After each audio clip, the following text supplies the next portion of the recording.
Berbicara tentang memilih seorang pemimpin yang baik itu yang bagaimana? Dalam hadis Rasulullah sallallahu alaihi wasallam, Rasulullah bersabda, "Sab'atun yuzilluhumullahu fi zillihi yauma la dhilla illa dhilluh."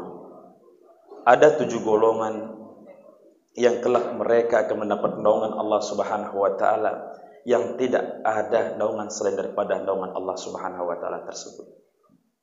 Yang pertama, al-imam adil, yaitu seorang pemimpin yang adil. Bagaimana cara kita tahu beliau merupakan seorang pemimpin yang adil?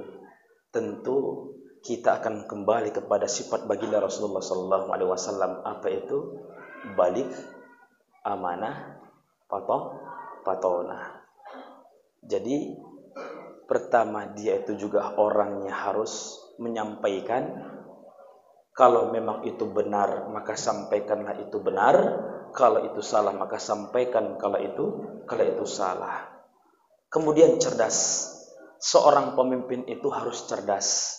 Jangan mohon maaf, cuman modal langsung bisa jadi pemimpin. Saya kasih Bapak, nanti tolong pilih saya. Saya kasih per keluarga 100. Catat namanya Pak ya.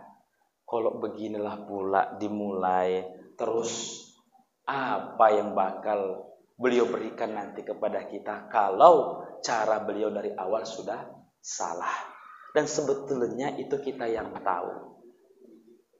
Sebetulnya kita yang merasa ini cocok apa tidak. Dan yang paling terpenting seorang pemimpin itu adalah mereka yang harus punya kompetensi dalam hal yang dia pimpin. Maka kata Rasulullah sallallahu alaihi wasallam, "Idza usdidal amru li ghairi amri fantajris sa'ah." Ketika suatu urusan disandarkan, diberikan kepada mereka yang bukan ahlinya, fantajris sa'ah, maka tunggulah kehancurannya. Dan sekali lagi, itu siapa yang tahu? Bapak yang tahu. Ingat, sesuatu yang dimulai dengan cara yang salah pasti akan berakibat salah sampai ke ujung. Mungkin itu saja.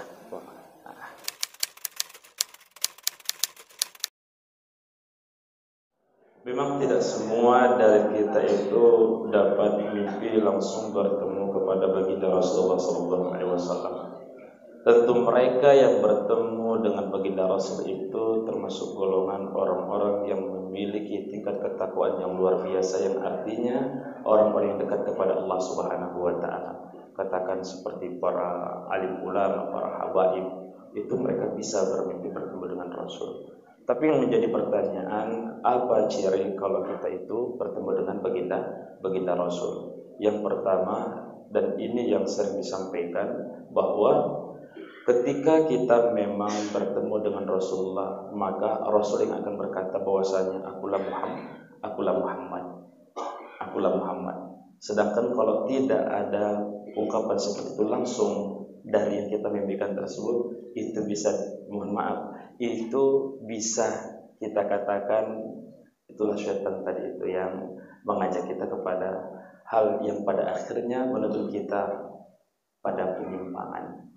Artinya kesalahan-kesalahan dalam kita beribadah, bahkan sampai mengaku bahwasanya saya ini malaikat, tutisan daripada Jibril.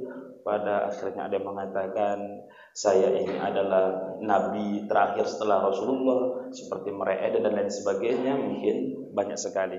Jadi itu tadi Pak, yang paling utama cirinya itu ketika beliau mengatakan bahwasanya akulah Muhammad. Baru bisa kita yakinin kalau itu merupakan Rasul, sedangkan tidak, nah, itu sangat kecil kemungkinan. Dan orang biasa seperti kita itu sangat sulit untuk bisa berjumpa dengan beliau. Rata-rata sekali lagi mereka yang punya tingkat keimanan ketakwaan yang tinggi dan luar biasa, yang dekat kepada Allah Subhanahu wa taala.